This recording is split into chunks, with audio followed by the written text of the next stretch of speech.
Hello, and welcome. Welcome once again to the Start, Scale, and Succeed podcast, the only podcast that grows with you through all 7 levels of your journey as a founder. I'm your host, Scott Ritzheimer, and today we're going to talk about a challenge that I have for you. You see, just about every single one of you that are sitting there in level 4, those disillusioned leaders they're just in the belly of this journey as a founder. One of the things that's keeping you there is this almost universally accepted belief that if you could just have more money, you'd be okay. If you could just get more cash, it would be fine. And especially if that cash comes in the form of outside capital, whether it be debt or equity or some type of fundraising for nonprofits. Our guest today has the argument that it may actually kill your business more often than grow it.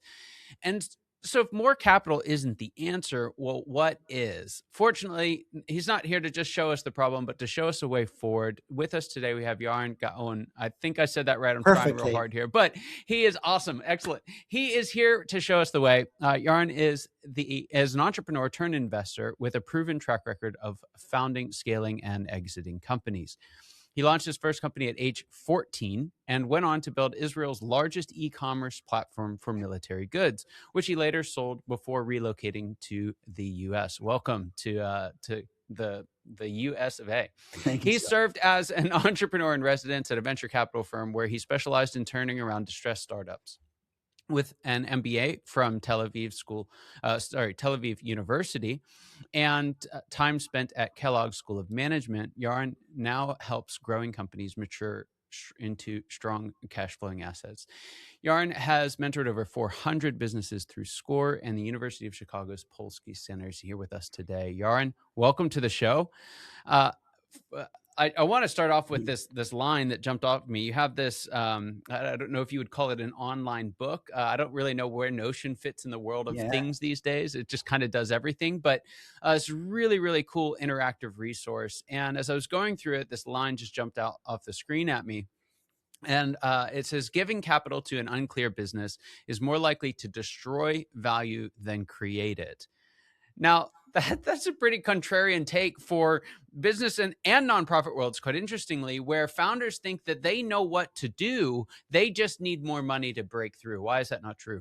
Ooh, for many reasons. So it's not true for a very specific type of company. It's a very specific stage of their life cycle. So let's talk a little bit about companies and stages and different needs for different stages.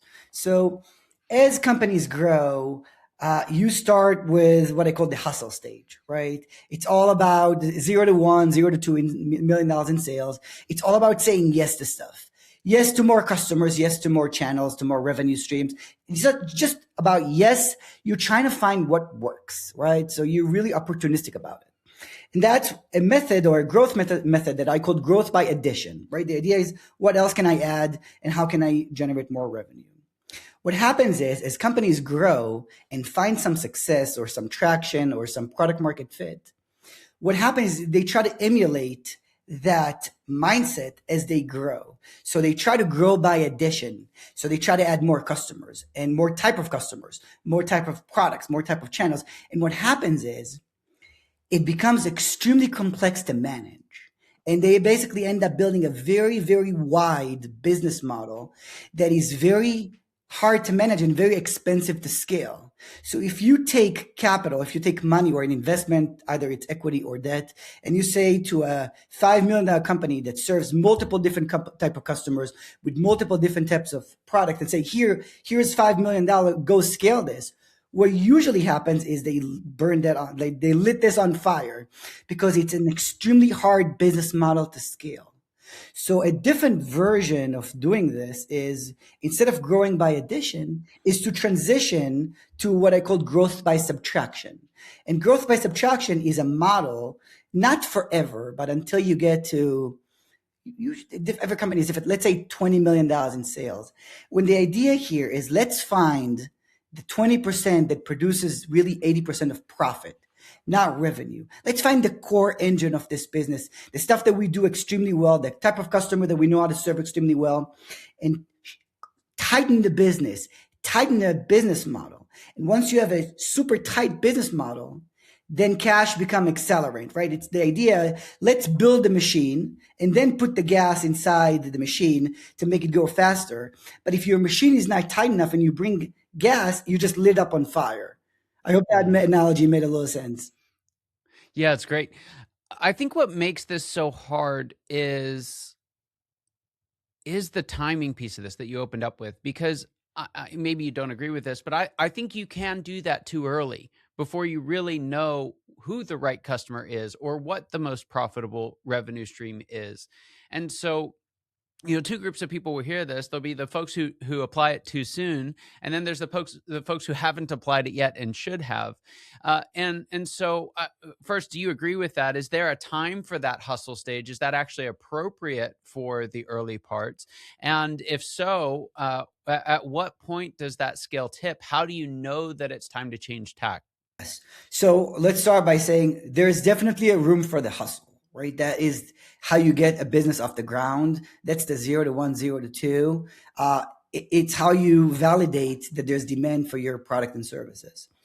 The interesting question is about the tipping point, right? I said 0 to 1, I said 0 to 2, but it really comes down to where you feel you have some version of a product market fit or traction. So let's talk about what that looks like.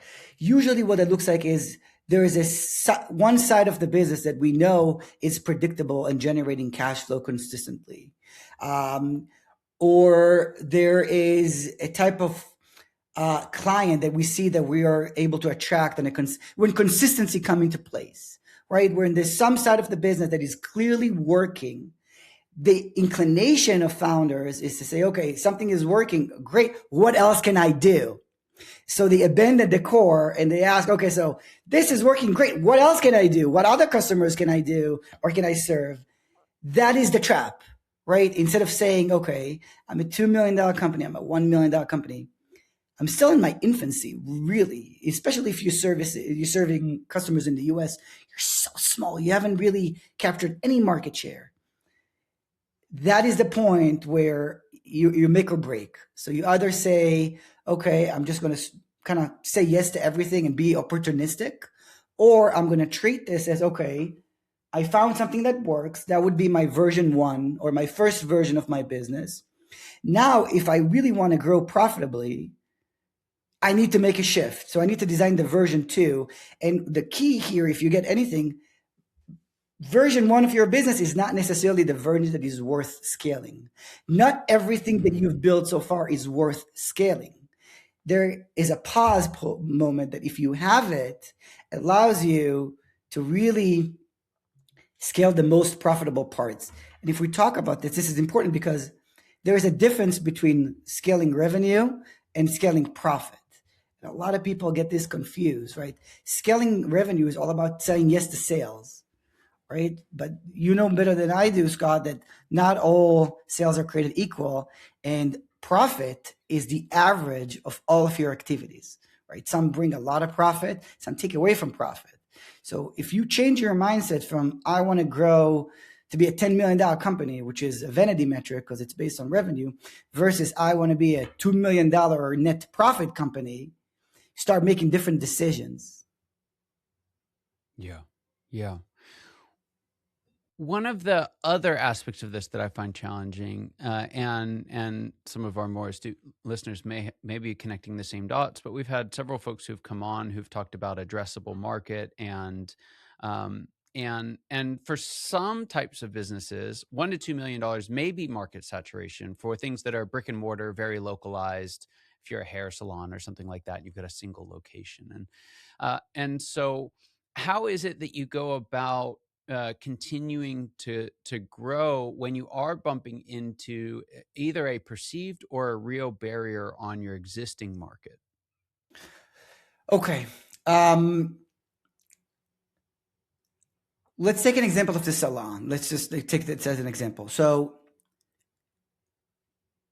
there is a geographical saturation at some point for a brick and mortar business. But even then, I would challenge this. So the question is like, how much can you actually get from a single location? So I'll give you an example of a different company that I work with. I work with a company that does valet. They have a valet service, and they basically provide valets for events and for restaurants and all these.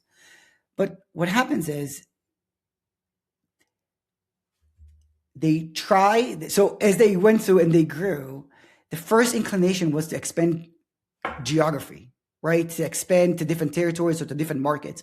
But if you haven't gone through a tightening process of your business and you expand to a different geography, what happens is you lose control of your core business. So it's a risk of expanding too early, especially if you are. So here's the thing. You expand into it. So let's reverse the question. A salon comes to me and say, okay, Yarin, when should I expand?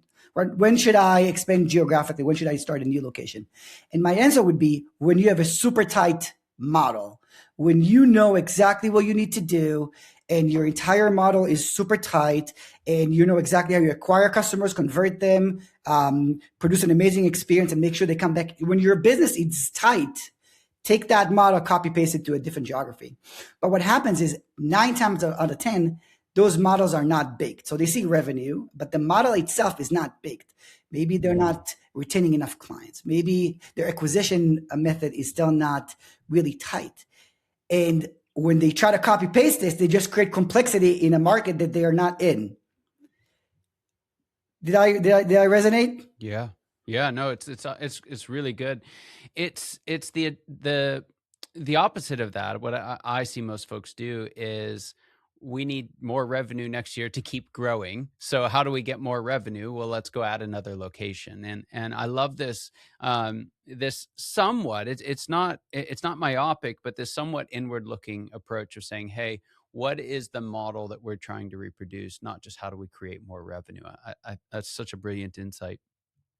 Yarin, there's this question that I have that I ask all my guests. I'm interested to see what you have to say to this. But the question is this: what is the biggest secret you wish wasn't a secret at all? What's that one thing you wish every founder watching or listening today knew?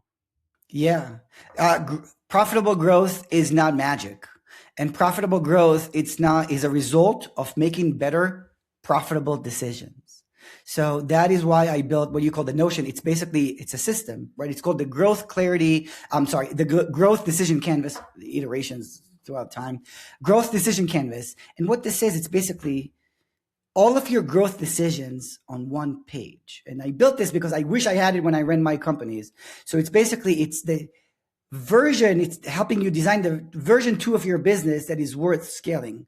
So a business is basically a mind game. It's a game of the mind plus people. If you're able to make smarter decisions, it allows you to start saying no to stuff. When you focus on your core and what you do extremely well, profit would follow. And to touch on what you said a moment ago, revenue doesn't fund growth. Profit does. You cannot pay anybody with revenue. You have to pay them with profit. So the shift is from a revenue mindset into a profit mindset. It's a harder mindset. It's harder to find that profit. But once you do, that is what funds your growth as you move forward.